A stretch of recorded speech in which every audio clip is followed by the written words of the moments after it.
Welcome back to Investing Talk podcast. Today, we're taking a look into an intriguing company operating right at the crossroads of, well, traditional finance and the ever-changing world of crypto assets, Bitmine Immersion Technologies, or BMNR. It really is a fascinating case.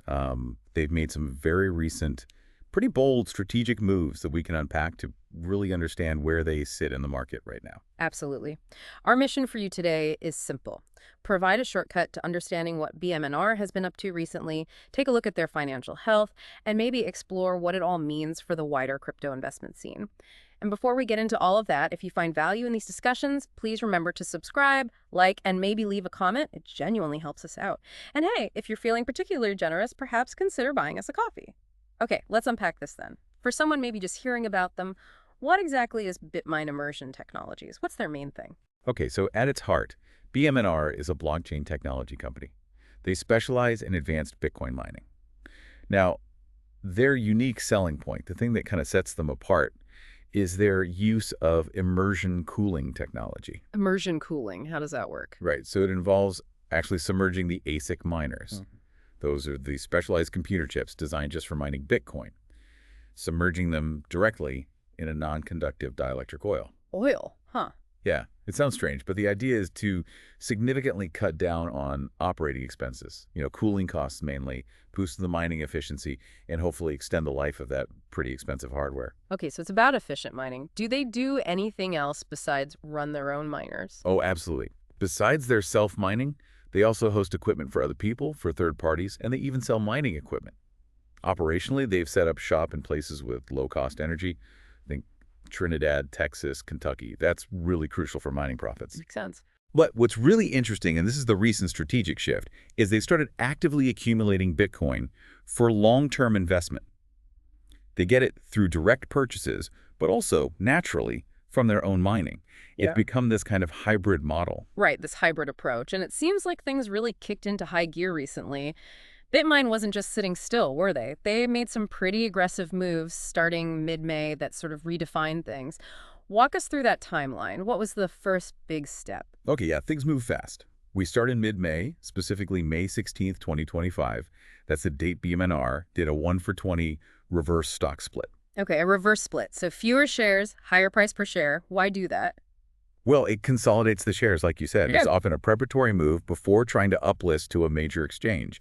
Makes the stock price look a bit more substantial, potentially more appealing to, say, institutional investors who might have minimum price requirements. Gotcha. So step one, consolidate the stock. What came next? Did they launch something new? They did, and quickly. Just a bit later, in late May, they launched their Bitcoin Treasury Advisory practice. This is a brand new business line. Advisory. What does that entail? It's designed to basically help other companies manage their own Bitcoin holdings.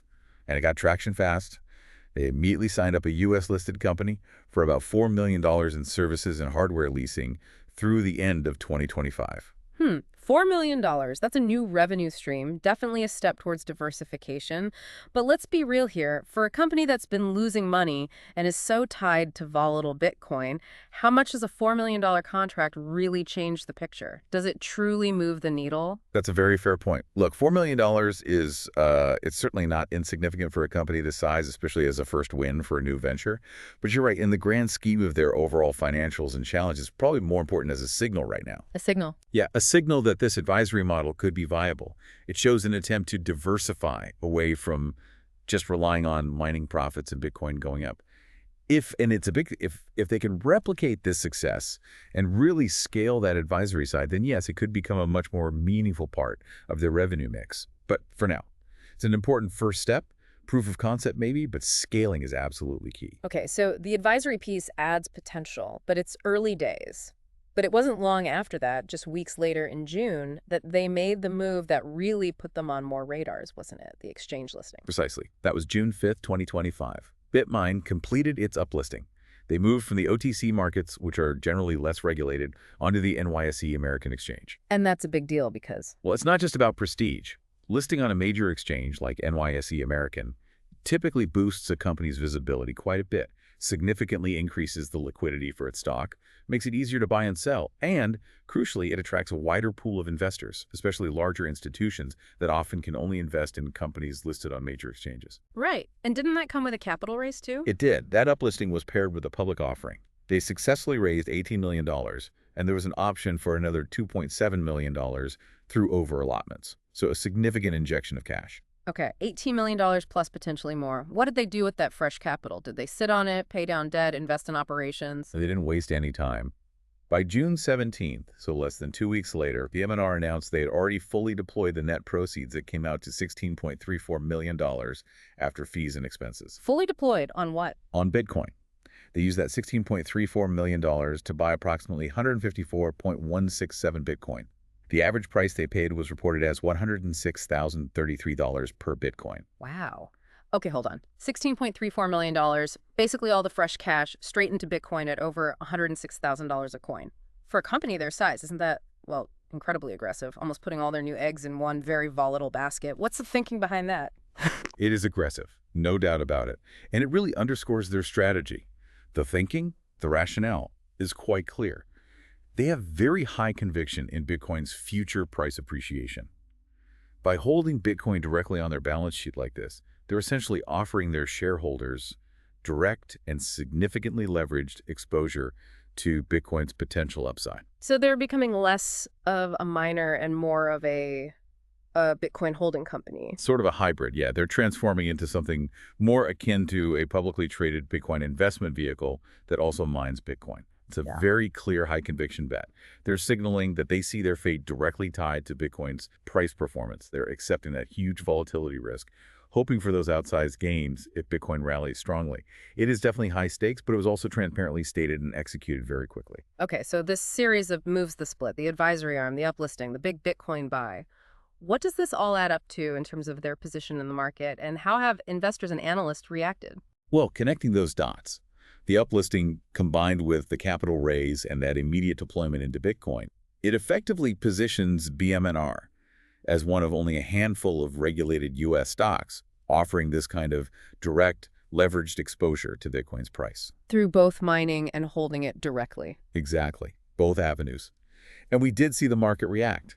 The stock saw a noticeably higher trading volume around the time of the reverse split and the uplisting announcement, and then again after they confirmed they bought all that Bitcoin. Suggests increased investor interest, maybe some speculation too. And what about the analysts who follow the company? What's the general feeling there? Are they buying into this strategy? The sentiment from the analysts covering them seems to be, I'd say, cautiously optimistic. And here's the crux of it. Yeah.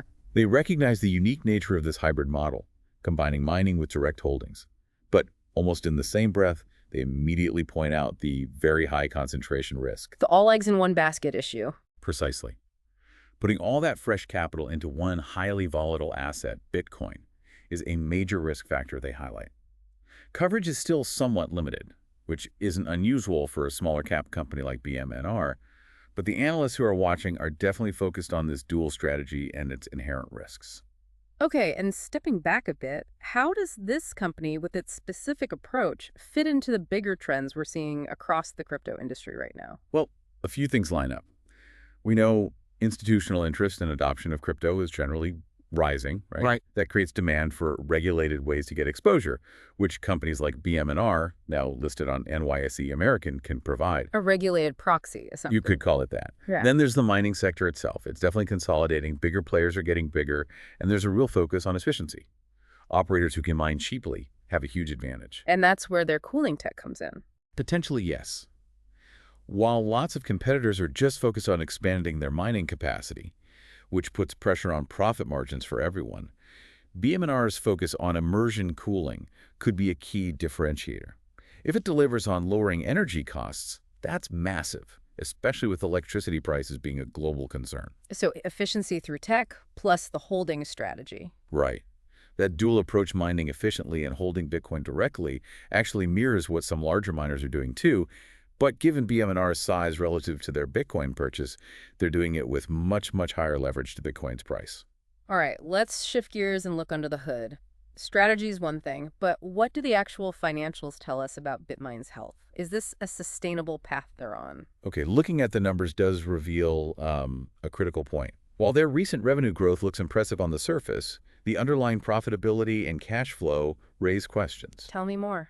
What's the revenue picture? So in Q1 of their fiscal 2025, revenue hit $1.2 million.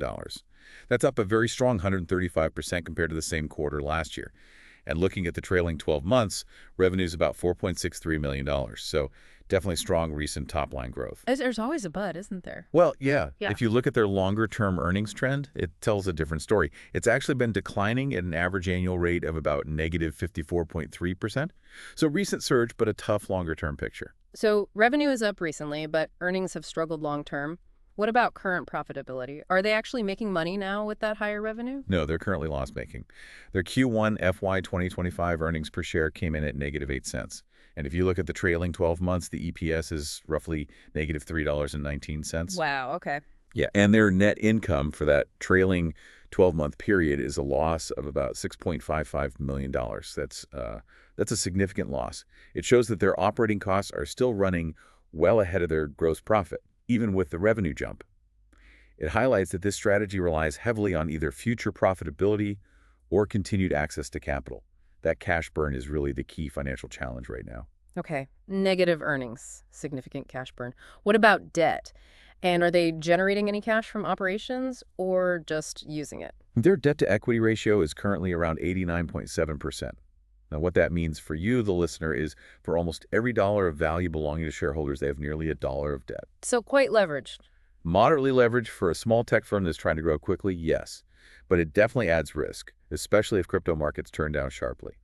And regarding cash flow, they have been using cash from operations. They have negative free cash flow as they've been scaling up. Not ideal. It's not ideal for sustainability, no. But on the operational side, there is a positive note.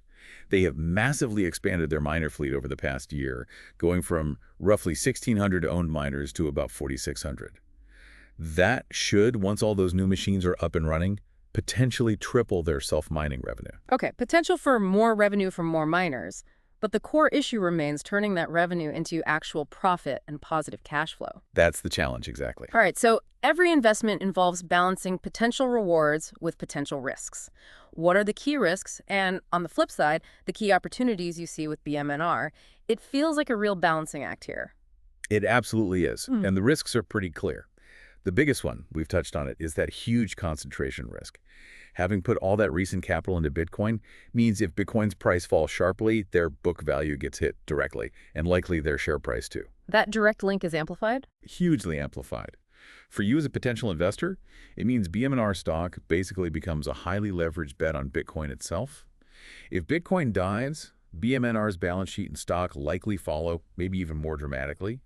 Then there's the shareholder dilution risk from that big equity. Offering more shares outstanding means each existing share represents a smaller piece of the company. Okay, concentration and dilution. What else? You've also got operational execution risk.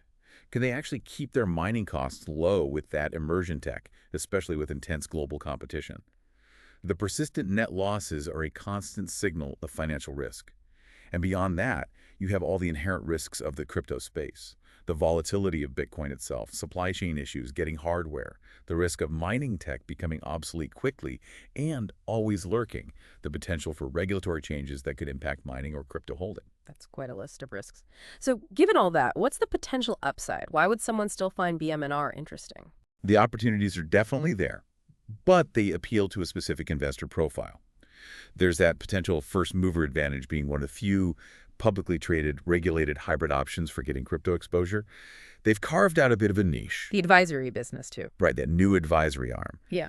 If, and again, it's an if it scales successfully, it offers genuine revenue diversification away from just mining. That could be significant long term. And then there's the core tech that immersion cooling does offer a potential tangible cost advantage over traditional air-cooled miners. In an industry where energy cost is king, that could be a real edge. And the leverage cuts both ways. Exactly. That dual strategy, the leverage, means if Bitcoin prices do take off sharply, BMNR's valuation could potentially see a really outsized positive reaction compared to just a pure miner or a company holding less Bitcoin relative to its size. Okay. Let's talk sentiment. What's Yeah. the general chatter out there? Social media, analyst takes, what are people saying? Well, the conversation, especially on platforms like X and Reddit, has definitely picked up since the NYSE uplist. You see the bullish voices focusing on the transparency. BMNR was very clear about buying Bitcoin and the potential upside if Bitcoin has another major rally this year. They see it almost as a pure, leveraged play on Bitcoin's success. And the skeptics. The skeptics are hammering on that single asset risk, the overexposure, and pointing to the existing financial challenges, the losses, the cash burn. Analyst commentary tends to frame it, like we discussed, as that hybrid play. Interesting for institutional investors maybe seeking regulated Bitcoin exposure via stocks, but with heavy caveats about the risk. So, typical for social media, a lot of excitement mixed with a lot of caution, but definitely more eyes on them now. And how does BMNR really compare to the established giants in the Bitcoin mining world? Are they a serious competitor or more of a niche player trying something different? Yeah, that comparison really puts their position into perspective. BMNR is, frankly, much, much smaller than the big guys like Riot Platforms or Hut 8 Mining. We're talking market caps and revenues that are easily 10 times smaller, probably more. They're not playing in the same league in terms of sheer scale right now. So a definite challenger. A challenger, yes, but they differentiate themselves. Firstly, through that strategic bet on immersion cooling. If they can execute and prove lower costs, that's a competitive advantage. And secondly, through the hybrid model itself, combining their own mining with holding Bitcoin directly. They aren't just trying to mine more than the giants. They're offering a different kind of investment proposition, blending operational efficiency with direct asset exposure. Okay, so wrapping this all up, we've walked through Bitmine's recent big moves, their financials, their market context. Where does this leave us? What's the main takeaway for someone listening? I think it's clear this is a company trying to balance uh, significant innovation and strategic aggression with its underlying financial realities. Bitmine is definitely an early-stage challenger. They're scaling up their Bitcoin mining fast, potentially with a cost advantage from their tech, and it's a big, but they are still posting substantial net losses, they're burning through cash, and there's certainly no sign of dividends anywhere on the horizon. Their financial health, despite that recent revenue growth, just isn't on par with the larger, more established miners yet. But for someone who is just really, really bullish on Bitcoin's future price, is there still a compelling argument for looking at BMNR despite the financial picture? Look, for that specific type of investor, very bullish on Bitcoin, high-risk tolerance BMNR absolutely offers higher operational leverage if crypto markets perform well. Holding Bitcoin directly magnifies those potential gains. However, for you, the investor, that comes bundled with those significant risks we talked about. The dilution, the regulatory uncertainty, the supply chain issues, all typical for microcap blockchain firms. So what's the assessment? Buy, sell, hold. Based on everything right now, the assessment leans towards a hold. While BMNR offers this unique leveraged exposure, and they've definitely raised their profile with the NYSE listing, the ongoing net losses, the relatively modest revenue base, the debt load, and just the inherent volatility make it, frankly, too risky for most investors seeking stable returns at this point. But for the speculator, It might be an intriguing speculative vehicle, yes. For someone with extremely high conviction in Bitcoin rocketing upwards and who understands and accepts the risks. But even then, any position sizing should absolutely reflect the fact that this stock carries significantly above average downside risk compared to the broader market or even larger crypto players. that's a really thorough look at a company making some bold moves. Okay, here's a final thought, something provocative for you to mull over. Given BMNR's strategy of holding Bitcoin directly on its balance sheet, almost like a treasury reserve asset for them, how might a future where Bitcoin actually does become recognized as a global reserve asset fundamentally change how we value a company like this? Could it move beyond just looking at mining revenues? Thank you for joining us on this Investing Talk deep dive. We hope this conversation has given you a much clearer picture of Bitmine Immersion technologies and the factors to watch. Until next time, stay well informed.